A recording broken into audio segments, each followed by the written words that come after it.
Assalamualaikum warahmatullahi wabarakatuh. Halo Sobat Sehat, selamat datang di Senyum Permata Podcast RSUD Sukamara seputar informasi menarik mengenai permasalahan kesehatan.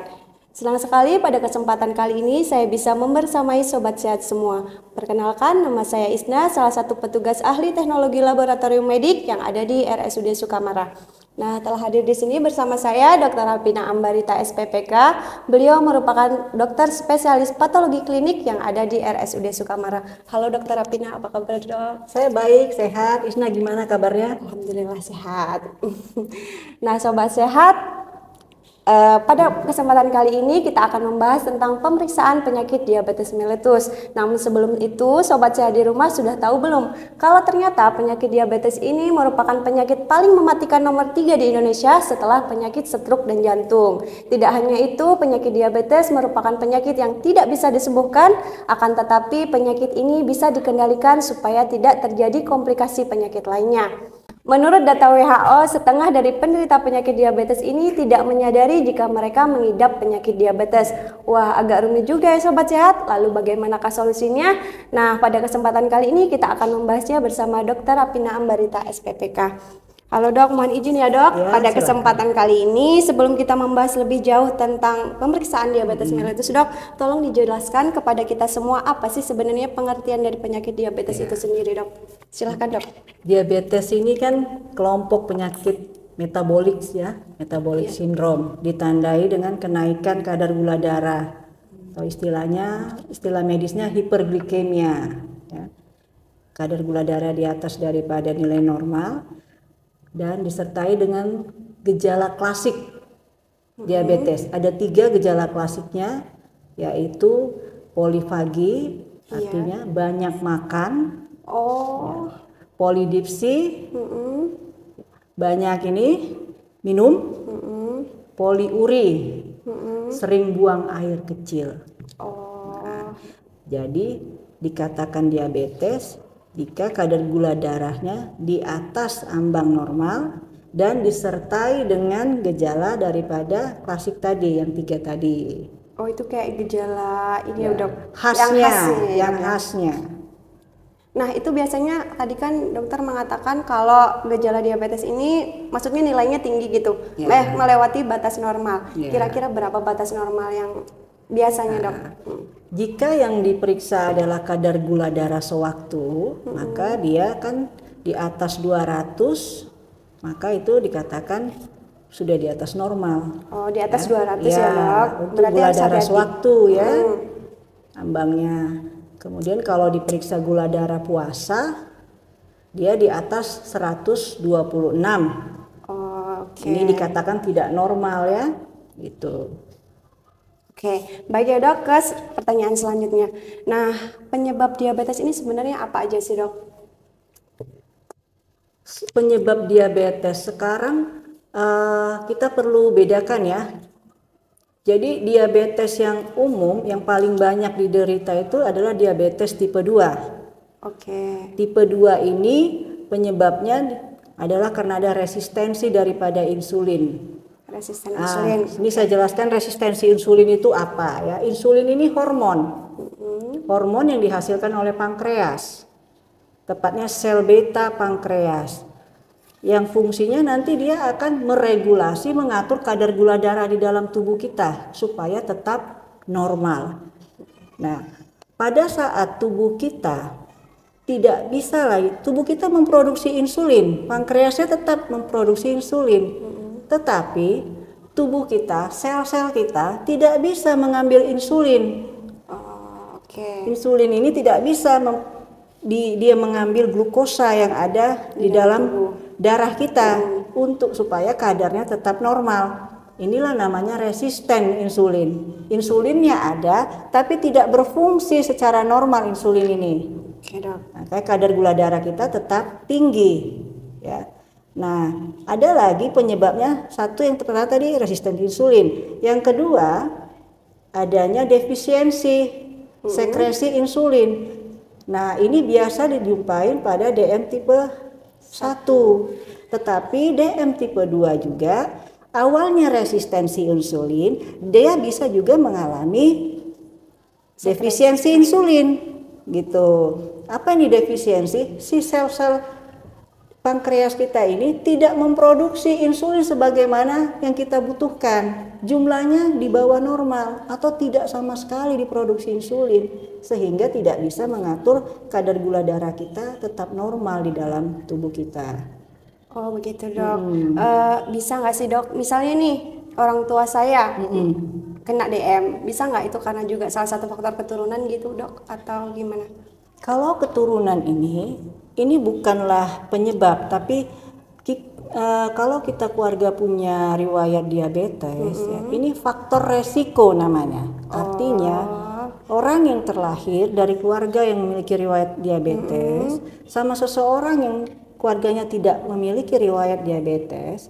Nah, yang keluarganya diabetes ini, dia memiliki potensi resiko 3 kali lebih besar menderita diabetes dibandingkan yang orang tuanya tidak menderita diabetes. Iya dok. Gitu. Resikonya dia lebih besar. 3 kali lebih besar ya dok. Peluang dia menderita diabetes kelak lebih besar. Oh begitu dok. Baik dok, tadi kita sempat dengar juga dokter menyebutkan ada diabetes tipe 1 dan tipe 2. Sebenarnya ada berapa sih dok jenis-jenis penyakit diabetes ini? Ada beberapa ya. Yang paling sering itu tadi DM tipe 2 yang sering terjadi pada orang dewasa ya, dan lansia. Nah, yang disebabkan karena resistensi insulin dan ataupun defisiensi daripada sekresi insulin. Yang kedua DM type 1 tipe 1 sangat sering dijumpai pada anak-anak, ini autoimun. DM tipe 1 ini berarti anak-anak ya dok, menyerang anak-anak? Ya, karena dia autoimun, jadi lebih sering ditemukan pada masih anak-anak sudah ada gangguan, dia autoimun. Artinya tubuhnya memiliki suatu antibodi yang akan menyerang sel-sel beta pankreas sehingga tidak menghasilkan insulin yang cukup untuk mengatur kadar gula darah ini tetap normal. Begitu. Baru kita juga bisa menjumpai adanya diabetes gestasional. Diabetes pada ibu-ibu hamil. Nah, yang dimana sebelum dia hamil tidak memiliki riwayat diabetes, tetapi pada saat dia hamil, biasanya trimester kedua, ketiga, ditemukan gula darahnya tinggi. Nah, maka inilah baru diagnosanya diabetes gestasional, di mana nanti begitu melahirkan, beberapa waktu setelah melahirkan, jika ini pure karena kehamilan, maka ini akan turun kembali. Oh, jadi normal lagi ya dok? Kalau memang ini adalah karena kehamilannya, ya.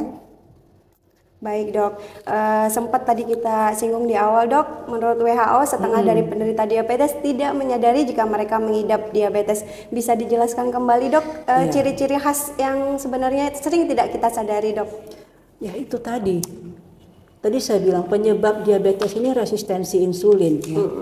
Nah permasalahannya sebenarnya sudah terjadi resistensi insulin di tubuh kita, tetapi kita tidak merasakan gejala sampai resistensi insulin ini cukup berat, sampai mengganggu produksi daripada sekresi insulin, baru dia menimbulkan gejala. Makanya agak sedikit sulit mendiagnosanya, mengetahuinya ya. Dan tidak pemeriksaan penunjang yang bisa untuk mengetahui resistensi insulin ini juga masih sangat terbatas. Tapi ada ya dok ya? Ada. Kita bisa periksa kadar apanya ya. Insulin atau kadar C-peptide namanya. Tapi kan itu sangat terbatas, hanya lab-lab tertentu di kota besar yang mungkin memiliki itu pemeriksaan. Jadi kita belum punya ya dok ya? Iya. Baik. Lanjut ya dok ke pertanyaan selanjutnya. Ini udah masuk ke pertanyaan pemeriksaan diabetes dok.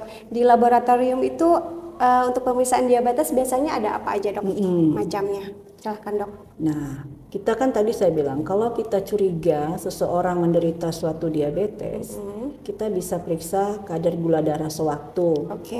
Ini tidak perlu puasa. Begitu datang pasien bisa kita langsung periksa. Nah, kemudian kita bisa periksa kadar gula darah puasa, di mana pasien harus puasa minimal 8 sampai 10 jam. 8 sampai 10 jam ya dok.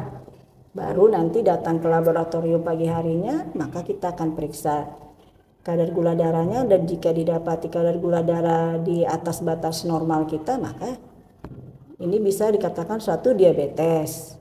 Kemudian ada lagi kita bisa periksa HbA1c namanya.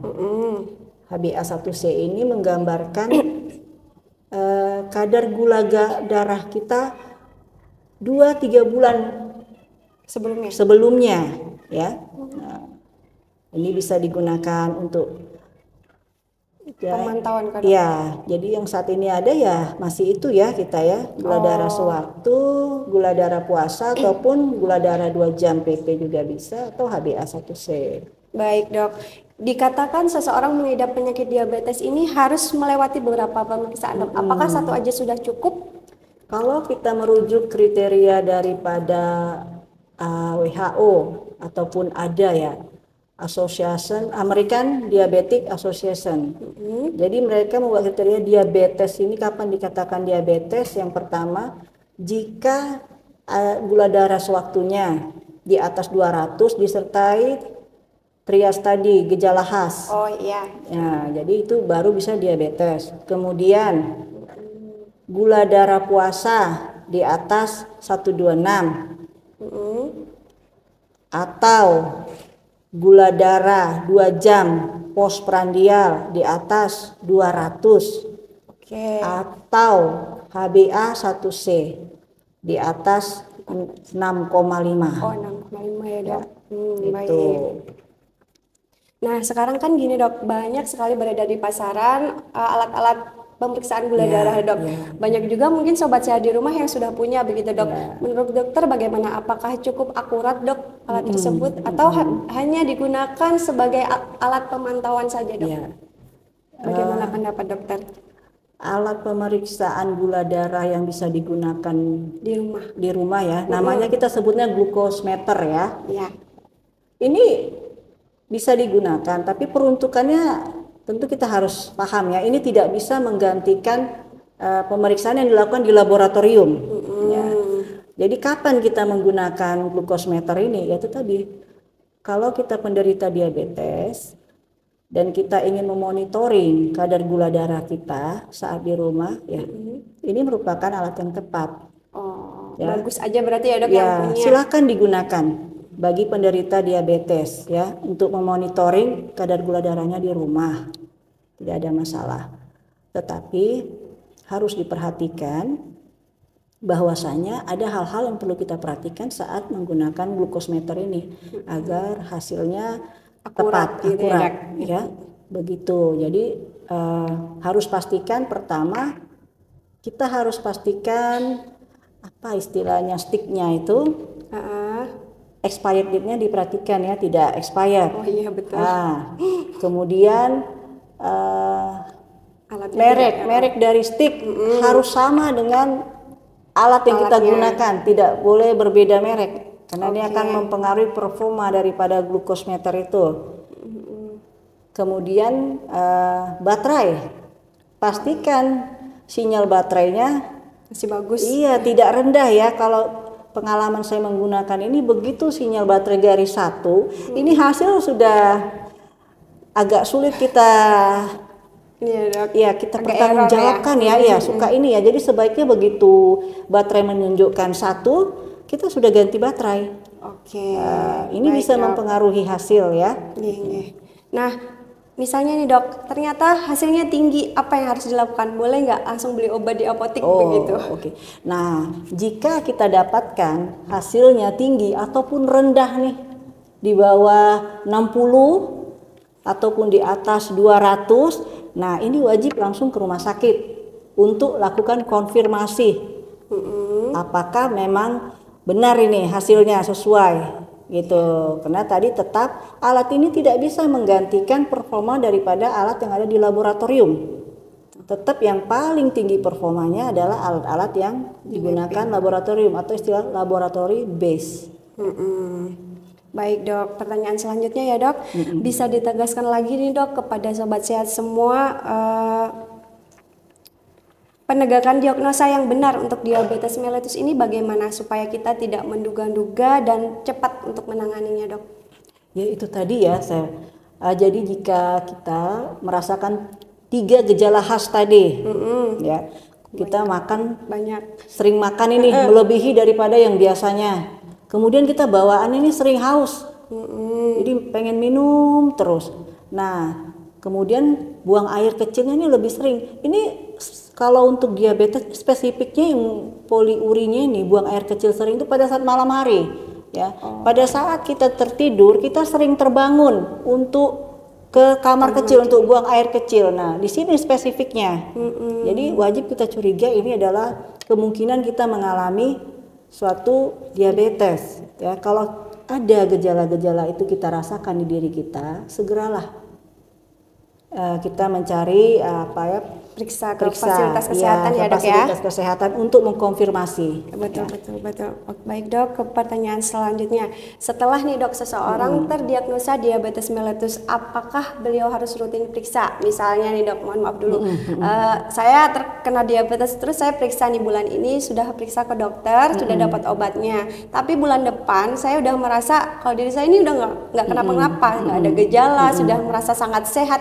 Boleh nggak kalau saya nggak periksa lagi, Dok? Sebaiknya tetap dikontrol ya. Oke, berarti harus kontrol lagi Iya, ya, Dok, ya.